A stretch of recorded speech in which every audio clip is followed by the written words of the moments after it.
15 साल की उम्र में इन्होंने अंडर 19 खेल लिया, मजाक है क्या। माइकल क्लार्क ने जब संदीप को देखा तो ये कहते हैं मेरे साथ तुम ऑस्ट्रेलिया चलो, और उसके बाद जो हुआ। संदीप लामिछाने का ओडीआई एवरेज 19 का है, T20I एवरेज 12 का है। मतलब ये कितनी कमाल की बॉलिंग करते हैं और हर जगह 100 से ज्यादा विकेट है। और इस तरीके से इन्होंने नेपाल क्रिकेट को हमेशा के लिए बदल कर रख दिया।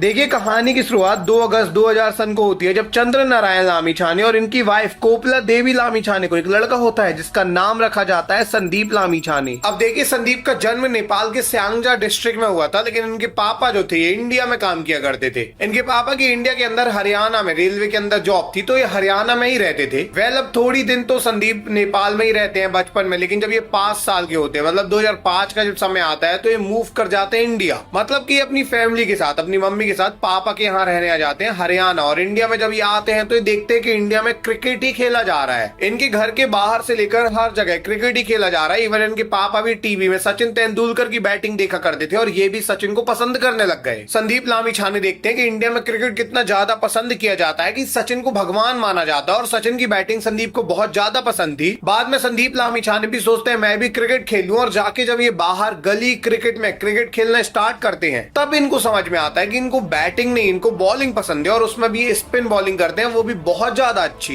गली क्रिकेट में जहां सारे बच्चे गट्टा बॉल फेंक देते हैं, चाहे जैसे बॉल डालते हैं, वहीं संदीप प्रॉपर बॉल को डाला करते थे, स्पिन कराते थे और हाथ घुमा के बॉलिंग करते थे। बाद में जब ये देखते कि स्पिन वर्ल्ड में कौन सा खिलाड़ी बहुत ही ज्यादा ऊपर है, तो इनको शेन वॉर्न देखने को मिले, और वहां से इन्होंने शेन वॉर्न को अपना आइडियल बना लिया। इस तरीके से इंडिया में आने के कारण और शेन वॉर्न और सचिन को देखने के कारण इनकी क्रिकेट जर्नी स्टार्ट होती है। अब ये सोच लेते हैं कि जैसे शेन वॉर्न ऑस्ट्रेलिया को रिप्रेजेंट कर रहे हैं, सचिन इंडिया को कर रहे हैं, वैसे ही मैं नेपाल को करूंगा क्योंकि मैं नेपाल का हूं। बट दिक्कत ये थी कि संदीप लामिछाने अभी नेपाल में रह भी नहीं रहे थे, रिप्रेजेंट करना तो दूर की बात है, वो इंडिया में रह रहे थे हरियाणा के अंदर। ऐसे में संदीप सोचते हैं कि जल्दी मुझे नेपाल जाना होगा, उसके बाद ही मैं ये चीजें कर पाऊंगा। और 2014 का जब समय आया तो इनकी फैमिली नेपाल शिफ्ट भी हो गई। इनके पापा की जॉब इसके बाद नेपाल में हो जाती है, चितवान में। और नेपाल में जब ये जाते हैं तो सबसे पहले चितवान के अंदर वहां की क्रिकेट एकेडमी ही ज्वाइन करते हैं। वेल, जब ये चितवान क्रिकेट एकेडमी ज्वाइन करते हैं तो इनकी उम्र सिर्फ 13 साल थी। और जब ये वहां बॉलिंग करते हैं तो वहां पे राजू खड़का जी, जो वहां पे कोच थे, वो देखते हैं कि कितनी कमाल की बॉलिंग कर रहे हैं। राजू खड़का को समझ में आया कि ये नेपाल को ऊपर लेकर जा सकते हैं। इस समय नेपाल क्रिकेट जो है ये काफी अंडरडॉग थे, मतलब कि अभी तक नेशनल में ऐसे आए नहीं थे, ओडीआई स्टेटस नहीं मिला था। हाँ, 2014 में T20I वर्ल्ड कप में नेपाल की टीम क्वालिफाई कर गई थी, लेकिन अभी तक इनको ओडीआई स्टेटस नहीं मिला था। ये सिर्फ एफिलिएट मेंबर थे, एसोसिएट मेंबर बन ही नहीं पाए थे, फुल मेंबर तो छोड़ ही दो। ऐसे में राजू खड़का को लगता है कि संदीप नेपाल की टीम में एंट्री भी ले सकते हैं और नेपाल को एक्चुअली फुल मेंबर बना सकते हैं, इंटरनेशनल लेवल पर बिल्कुल टॉप में पहुंचा सकते हैं। यही सारी चीजें देखकर राजू खड़का ने काफी काम किया संदीप के ऊपर, और काम करने के बाद बोला कि तुम अंडर 19 के ट्रायल देने जाओ। वेल, 15 साल की उम्र में अंडर 19 के ट्रायल देने के लिए जाते हैं, जब 2015 का साल चल रहा था। और जब ये ट्रायल देने जाते हैं तो ये ट्रायल में इतनी कमाल की बॉलिंग करते हैं कि इनका नाम अंडर 19 की टीम में आता है। बाद में सिर्फ 16 साल की उम्र में 2016 के साल ये अंडर 19 टीम में खेलने पहुंच जाते हैं, और ये सबको शॉक कर देता है। सबको लगता है ये कितना कमाल की बात है कि 16 साल का एक लड़का अंडर 19 की टीम में खेल रहा है, इसमें कितना पोटेंशियल है। बट दिक्कत वाली बात ये थी कि नेपाल के अंदर क्रिकेट इतना आसान नहीं है। इंडिया में यदि किसी को क्रिकेटर बनना है तो पूरा बना हुआ है, किस तरीके से लेवल क्रिकेट खेलना है, उसका नेशनल टीम तक कैसे उसको जाना है। बट नेपाल के अंदर यदि आप अंडर 19 तक भी आ गए तो आप नेशनल टीम में भी जाओगे तो उधर पैसा तो था नहीं, क्योंकि नेशनल टीम इनकी खेल ही नहीं रही थी ऊपर लेवल पर। मतलब कि आपका करियर स्टेबल है ही नहीं। क्रिकेट में टॉप में जाने के बाद भी आपका करियर कैसा होगा किसी को कुछ नहीं पता है। इसका मतलब संदीप यहाँ फुल पैशन के साथ खेल रहे थे, सिर्फ इसलिए खेल रहे थे क्योंकि नेपाल के लोग इतना ज्यादा सपोर्ट दिखा रहे थे कि ये खेल रहे थे। वेल, अब 2016 का अंडर 19 वर्ल्ड कप आ जाता है और उसमें भी इनका नाम आया था। 30 जनवरी 2016 को एक मैच होता है अंडर 19 वर्ल्ड कप का। ये मैच नेपाल का आयरलैंड के साथ होना था, और इस मैच में क्या होता है, संदीप जब बॉलिंग करने आते हैं तो आयरलैंड को बिल्कुल ही धाराशायी कर देते हैं। इस मैच के अंदर संदीप 27 रन देते हैं, 5 विकेट हॉल लेकर जाते हैं, और इन्होंने हैट्रिक भी ले ली इस मैच के अंदर। मतलब कि इन्होंने अपने पहले ही मैच, अंडर 19 वर्ल्ड कप के पहले ही मैच में हैट्रिक ले ली और सबको अनाउंसमेंट करा दिया कि ये आने वाले हैं अभी नेशनल टीम में। बाद में एक के बाद एक मैच में विकेट लेकर जाते हैं और 2016 अंडर 19 वर्ल्ड कप में 14 विकेट लेकर चले जाते हैं। देखिए जो अंडर 19 में 14 विकेट लेकर गए थे नॉर्मल चीज नहीं थी, इनकी परफॉर्मेंस इतनी ज्यादा एक्सेप्शनल थी कि पूरा वर्ल्ड क्रिकेट डोमेस्टिक को देखने लग गया था। इवन ये अंडर 19 क्रिकेट देखने के लिए माइकल क्लार्क गए हुए थे और उनको संदीप बहुत ज्यादा पसंद आए। माइकल क्लार्क 2015 में ऑस्ट्रेलिया के लिए वर्ल्ड कप विनर कैप्टन थे, ये बहुत बड़े खिलाड़ी बन चुके थे इस समय तक ऑस्ट्रेलिया के। जब ये देखते हैं तो ये देखते हैं कि यार संदीप में बहुत पोटेंशियल है, लेकिन इनका देश जो है ये ऊपर नहीं है, तो ये कैसे ऊपर जा पाएंगे। यही सारी चीजें देखकर माइकल क्लार्क 2016 में ही संदीप को कहते हैं कि मेरे साथ तुम ऑस्ट्रेलिया चलो। ये इनको ऑस्ट्रेलिया लेकर जाते हैं और वहां पे अपनी एकेडमी में फ्री में ट्रेनिंग देते हैं। संदीप लामिछाने के लिए तो एक किस्मत खुलने वाली बात हो गई थी, क्योंकि ये शेन वॉर्न इनके आइडियल थे, सोचते थे कि कभी शेन वॉर्न को देख पाएंगे। बट अभी ये शेन वॉर्न के देश जाके ऑस्ट्रेलिया जाके प्रैक्टिस कर रहे थे माइकल क्लार्क के साथ, जो इतने बड़े लेजेंडरी प्लेयर हैं। बाद में 2017 में रिटर्न जाते हैं और कमाल तो तब होता है जब 2017 की एंडिंग में ये अपने आप को आईपीएल में रजिस्टर कराते हैं और 2018 आईपीएल में इनका नाम आ जाता है। एक्चुअली में आईपीएल ऑक्शन में दिल्ली इनको 20 लाख रुपए में खरीद लेती है और सब लोग अब और ज्यादा शौक रह जाते हैं। देखिए 20 लाख में बिके थे, बात ही नहीं थी। बात ये थी कि नेपाल का कोई खिलाड़ी पहली बार आईपीएल में बिका था। एक्चुअली में कोई ऐसा देश जो आज तक इंडिया से, पाकिस्तान से, इंग्लैंड से, बड़ी टीमों से फुल मेंबर से नहीं खेला है, उसके प्लेयर कभी आईपीएल नहीं खेल पाए। बट यहाँ पे नेपाल की टीम से उठकर निकल कर आईपीएल में आ गए। इसका मतलब ये अभी टॉप लेवल प्लेयर के साथ खेलने वाले हैं। अगर आप सोचिए नेपाल के पूरे खिलाड़ी ऐसे आईपीएल में बिक जाएं तो इनका गेम प्ले ऑटोमेटिकली इतना ऊपर चला जाएगा कि इनकी टीम फिर फुल मेंबर बन जाएगी, क्योंकि लेजेंड्स के साथ जब कंपीट करेंगे इतने टॉप लेवल प्लेयर के साथ तो इनका गेम प्ले ऑटोमेटिक ऊपर जाएगा। और यही होने वाला था संदीप के साथ। संदीप लामिछाने 2018 आईपीएल में एंट्री ले चुके थे और पहले 3 मैच जब इनको खिलाया गया तो इन्होंने 5 विकेट भी निकाले 3 ही मैच के अंदर। अगर आपको लग रहा है कि आईपीएल में खेलना तो काफी नॉर्मल है, 3 मैच में 5 ही विकेट निकाले थे, तो ये आपको इसलिए लग रहा है क्योंकि आप इंडिया को, इंग्लैंड को या बाकी टीम को देखते हो जो नॉर्मल क्रिकेट खेलते हैं। देखिए कोई ऐसा नेशन जो 1990 में क्रिकेट खेलना स्टार्ट किया है, उसके खिलाड़ी अगर 2018 में आईपीएल खेल रहे हैं तो ये बहुत ही ज्यादा बड़ी बात है। ये इतनी ज्यादा बड़ी बात है कि अभी नेपाल क्रिकेट को लोग संदीप लामिछाने के कारण जानने लग गए थे कि संदीप जो है नेपाल से आए, मतलब नेपाल में भी क्रिकेट खेला जाता है। इवन 2018 में जब एक्चुअली में संदीप लामिछाने को मैंने टीवी में देखा था तब मुझे भी पता लगा कि नेपाल के अंदर भी क्रिकेट खेला जाता है और ये भी बहुत जल्दी आएंगे ऊपर। तो संदीप के कारण अभी लोग नेपाल को जानने लग गए थे। तो संदीप का डेब्यू नेपाल की टीम में तो होना ही था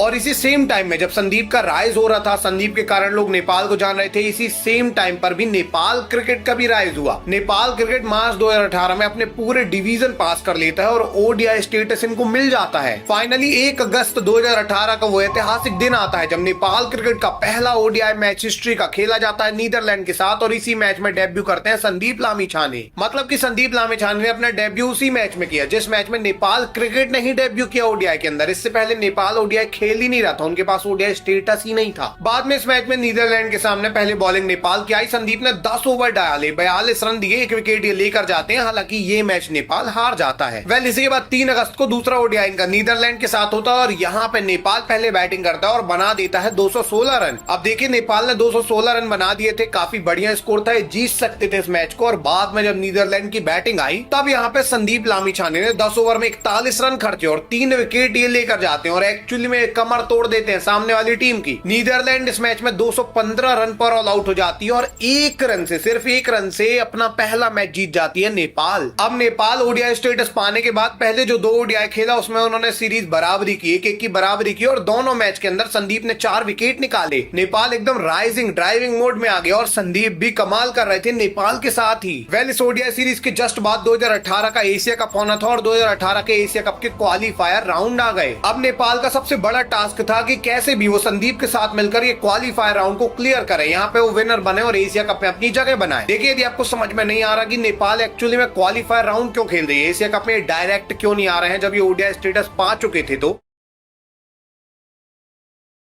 तो इसको समझने के लिए आपको मेरी नेपाल की फर्स्ट पार्ट वाली वीडियो देखनी होगी जिसकी लिंक आपको मिल जाएगी डिस्क्रिप्शन में या फिर चैनल में जाकर आप देख सकते हैं। बाकी मैं यदि आपको थोड़ा सा समझाऊं तो एक्चुअली में आईसीसी के 3 मेंबर होते हैं, एक होता है एफिलिएट, एक होता है एसोसिएट और एक होता है फुल मेंबर। देखिए जो फुल मेंबर की टीम है ये 12 टीम है जिसमें इंडिया, इंग्लैंड, न्यूजीलैंड, पाकिस्तान, ये सारी टीम है। 12 की 12 टीमें यहाँ पे हैं, बांग्लादेश, श्रीलंका को मिलाकर। अब जब भी कोई टूर्नामेंट होता है, चाहे वो एशिया कप हो, वर्ल्ड कप हो, सारी चीजें यहाँ पे फुल मेंबर ऑटोमेटिकली आ जाते हैं। जैसे एशिया कप में फुल फुल मेंबर पूरे आ जाते हैं जो भी एशिया की टीम है। बट नेपाल जो ये फुल मेंबर नहीं है, मतलब ये टेस्ट तो खेलते नहीं है, तो ऐसे में एसोसिएट मेंबर है। एसोसिएट मेंबर वो रहते हैं जिनके पास T20I स्टेटस है और ODI स्टेटस है, टेस्ट का स्टेटस नहीं है, तो ODI स्टेटस बस है इनके पास। तो एसोसिएट मेंबर जो है इनको अगर खेलना है एशिया कप या फिर कोई भी टूर्नामेंट तो इनको क्वालिफायर राउंड जीतने पड़ते हैं, उसके बाद ये टूर्नामेंट खेल पाएंगे। एफिलिएट मेंबर वो रहते हैं जिनके पास ODI स्टेटस भी नहीं है, वहां पे 108 देश हैं और वहीं पे नेपाल था 1990 के बाद 2018 तक, लेकिन 2018 में एसोसिएट में आए, जंप मारी इन्होंने। अभी एक सवाल और यहाँ पे आता है कि फुल मेंबर कब बनेंगे और कब ये डायरेक्ट एशिया कप में एंट्री लेंगे, कब इनको क्वालिफायर राउंड नहीं खेलना होगा। तो देखिए यदि इनको फुल मेंबर बनना है तो एसोसिएट मेंबर अभी है, अभी इनको एक क्वालिफायर राउंड जीतने होंगे, एशिया कप में जगह बनानी होगी। जब ये एशिया कप वगैरह में ऐसे एसोसिएट मेंबर के तौर पर आएंगे, जीत कर आएंगे क्वालिफायर राउंड और वहां पे फुल मेंबर को बीट कर देंगे तो डायरेक्ट इनको फुल मेंबर बना दिया जाएगा। साथ में फुल मेंबर बनाने का एक और रूल है कि इनकी सीरीज जो है नॉर्मल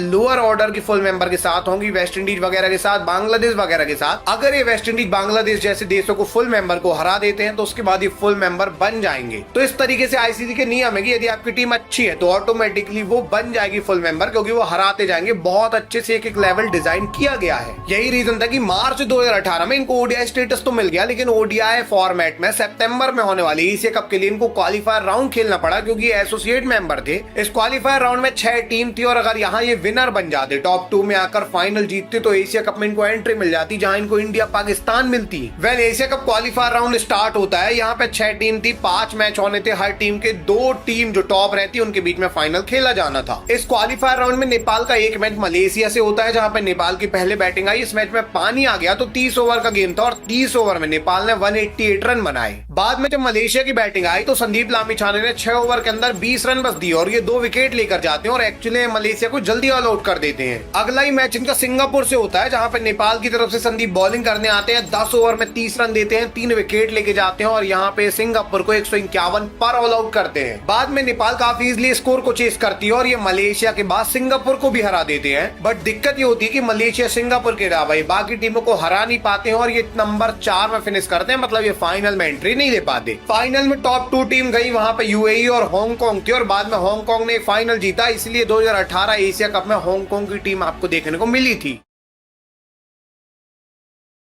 वेल अब 2018 का साल एंड हो गया और ईयर आ गया 2019 का, और 2019 की जब स्टार्टिंग आती है तो यहाँ पे अगेन IPL में इनको रिटेन किया जाता है। दिल्ली एक बार फिर से संदीप लामिछाने को 20 लाख रुपए की प्राइस पर रिटेन करती है और इस बार जब इनको लाया जाता है तो ये और कमाल करते हैं। 5 मैच के अंदर संदीप 8 विकेट लेकर जाते हैं और इनके विकेट काफी कमाल थे। संदीप ने जो 8 विकेट निकाले थे इसमें ABD तक का विकेट था और ये चीज काफी ज्यादा शॉकिंग थी, क्योंकि इतनी अच्छी बॉलिंग कर रही थी कि ABD जैसे वर्ल्ड क्लास बैट्समैन को आउट कर पा रहे थे। इसके ही बाद ये CPL में भी आ चुके थे, BBL में भी आ चुके थे, इंग्लैंड की द 100 लीग में भी इनका नाम आ गया, मतलब ये हर जगह टूर्नामेंट खेलने लग गए। संदीप जब हर जगह खेलने लग जाते हैं तो इनकी कोशिश यही थी कि वर्ल्ड बेस्ट खिलाड़ियों से सीखना स्टार्ट करें, उनसे सीख के अपना गेम इंप्रूव करें और बाद में नेपाल को ऊपर लेकर जाएं। यही चीज हमें देखने को भी मिलती है जब 2019 के बाद 2020 का साल आता है तो यहाँ पे नेपाल खेलने जाती है क्वालिफायर राउंड 2023 वर्ल्ड कप के लिए। एक्चुअली में 2023 में ODI वर्ल्ड कप होना था और ODI वर्ल्ड कप में जो फुल मेंबर की 8 टीमें हैं वो तो डायरेक्ट एंट्री ले लेती है, लेकिन 9 नंबर के बाद की टीमों को क्वालिफायर राउंड खेलना पड़ता है। साथ में एसोसिएट मेंबर की भी 10 टीमों का एक राउंड होता है क्वालिफायर राउंड। इसको जो भी जीतता है, जो भी फाइनलिस्ट रहता है और फाइनल में जीत जाता है, वो डायरेक्ट वर्ल्ड कप में एंट्री लेता है। नेपाल अभी फुल मेंबर तो था नहीं, ना ही इनकी रैंकिंग थी 10 के अंदर की डायरेक्ट में एंट्री ले लें, तो इनको अभी एसोसिएट मेंबर वाला क्वालिफायर राउंड खेलना था।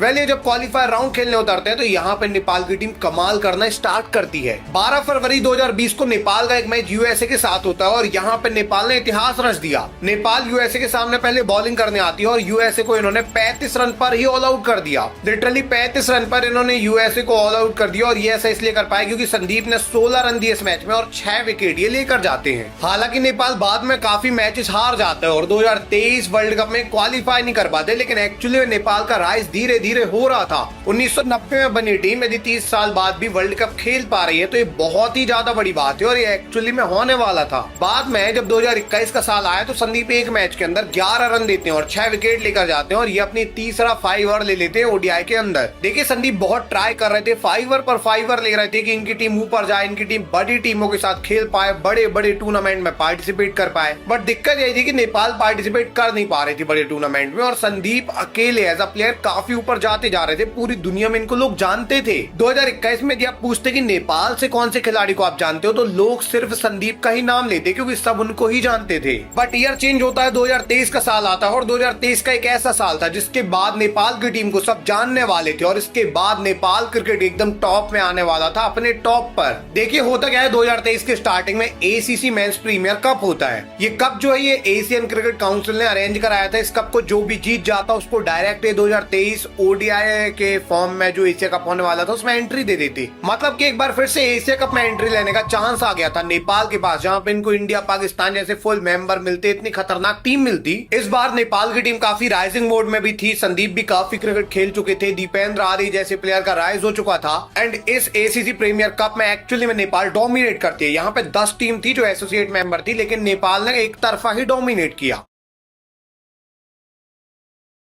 पूरे टूर्नामेंट में संदीप ने एक के बाद एक मैच नेपाल को आसानी से जिता दिया। ये हर मैच में बहुत विकेट लेकर जा रहे थे और नेपाल ने टॉप 2 में फिनिश कर लिया। बाद में डिसाइड हुआ कि नेपाल का और यूएई का फाइनल होगा, ये दोनों ही टॉप 2 थे और जो भी फाइनल जीतेगा वो 2023 का एशिया कप खेलेगा। मतलब कि नेपाल अब एक स्टेप दूर था एशिया कप खेलने के लिए और एशिया कप खेलना मतलब कितनी बड़ी बात कर देना, एशिया कप में एंट्री ले लेना। फाइनली 1 मई 2023 का दिन आता है, पहले बैटिंग यूएई की आती है और नेपाल की तरफ से बॉलिंग करने संदीप आते हैं। 10 ओवर में 34 रन देते हैं और 2 विकेट लेकर जाते हैं। नेपाल ने एक्चुअली में यूएई को 117 पर रोका, बाद में इस स्कोर को चेस करके नेपाल ये फाइनल जीत गई और एशिया कप 2023 में नेपाल ने एंट्री ले ली। नेपाल पहली बार एशिया कप जैसे बड़े टूर्नामेंट में एंट्री ले पाई थी और जो एंट्री ले पाए थे इसमें सबसे बड़ा रोल संदीप लामिछाने का था। संदीप लामिछाने पूरे टूर्नामेंट में मोस्ट विकेट टेकर थे, मैन ऑफ द टूर्नामेंट मिला था इनको और इनकी दम पर नेपाल जो है एशिया कप में एंटर हो चुका था। पहले 2018 में आईपीएल आकर इन्होंने नेपाल को वैसे भी काफी ज्यादा नाम कमवाया था और अभी नेपाल इनके कारण जो है एशिया कप में एंट्री ले चुका था। अब लोगों को पारस खड़का जैसे खिलाड़ी याद आ गए थे जो नेपाल के लिए इतना ज्यादा काम किए, नेपाल को एक्चुअली में ओडीआई स्टेटस तक लेकर गए।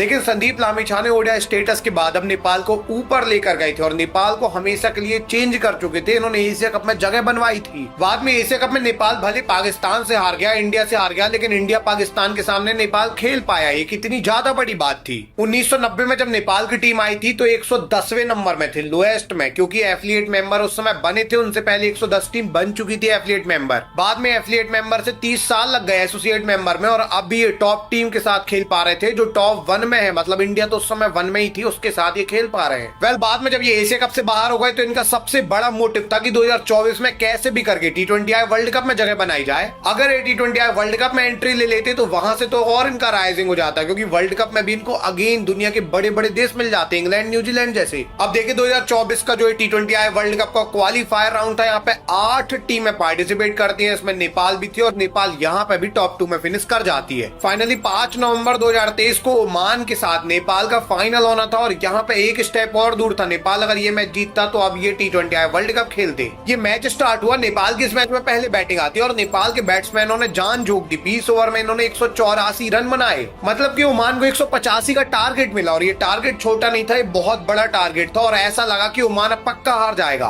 ओमान की जब बैटिंग आई तो संदीप ने नेपाल की तरफ से जान झोंक दी, 4 ओवर में 30 रन दिए और 2 विकेट ये लेके जाते हैं। ऐसा लगता है कि नेपाल जीत जाएगा, लेकिन मैच लास्ट ओवर तक जाता और एक्चुअली में ओमान भी 184 रन पर ही ऑल आउट हो जाती है। नेपाल और ओमान दोनों का ये फाइनल जो है टाई हो गया और इसके बाद डिसाइड ही नहीं हो पा रहा था कि कौन जाएगा। सुपर ओवर हुआ और सुपर ओवर में ओमान जीत जाता है।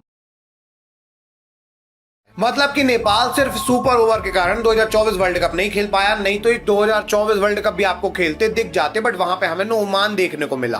अभी लोग कहते हैं कि 2025 में जो एशिया कप था यहाँ पे नेपाल क्यों नहीं था, नेपाल का अगेन डाउनफॉल हो गया है क्या, क्या दिक्कत हुई कि नेपाल एशिया कप में क्वालिफाई नहीं कर पाया। देखिए एक्चुअली में नेपाल एशिया कप 2025 में क्वालिफाई इसलिए नहीं कर पाया क्योंकि क्वालिफायर राउंड जीत ही नहीं पाई, इवन ये फाइनल में भी जगह नहीं बना पाए क्वालिफायर राउंड में। एंड ये क्वालिफायर राउंड में फाइनल में जगह क्यों नहीं बना पाए, उसका रीजन यदि आप देखोगे तो सबसे बड़ा रीजन पर्सन है संदीप लामिछाने। लास्ट टाइम जब 2023 एशिया कप में क्वालिफाई कर पाए थे, वहां पे क्वालिफायर राउंड में मैन ऑफ द टूर्नामेंट बने थे संदीप लामिछाने। मतलब कि संदीप लामिछाने सबसे इंपॉर्टेंट खिलाड़ी है नेपाल के, लेकिन 2025 एशिया कप क्वालिफायर राउंड में संदीप थे ही नहीं, ये बैन थे उस समय। ऐसी टीम जो अभी राइजिंग नेशन में है, जो अभी अभी ऊपर आ रही है, उसका एक एक खिलाड़ी बहुत इंपॉर्टेंस रखता है, लेकिन यहाँ पे संदीप बैन थे और टीम इसलिए फाइनल नहीं खेल पाई। वेल, संदीप लामिछाने बैन क्यों थे, अगर ये आपको नहीं पता है तो इसके लिए आपको थोड़ा पीछे जाना पड़ेगा। 2022 का समय था, एक लड़की ने संदीप के ऊपर केस कर दिया था, वो केस काफी चलता है। 2022 में हाई कोर्ट कह देता है कि संदीप को जो है 8 साल की जेल होगी। बाद में सुप्रीम कोर्ट ने संदीप को छोड़ दिया, 3 महीने के अंदर ही संदीप को निर्दोष पाया और बोला कि फालतू इन पे एलिगेशन लगाए गए हैं और इनको अनबैन हो गया।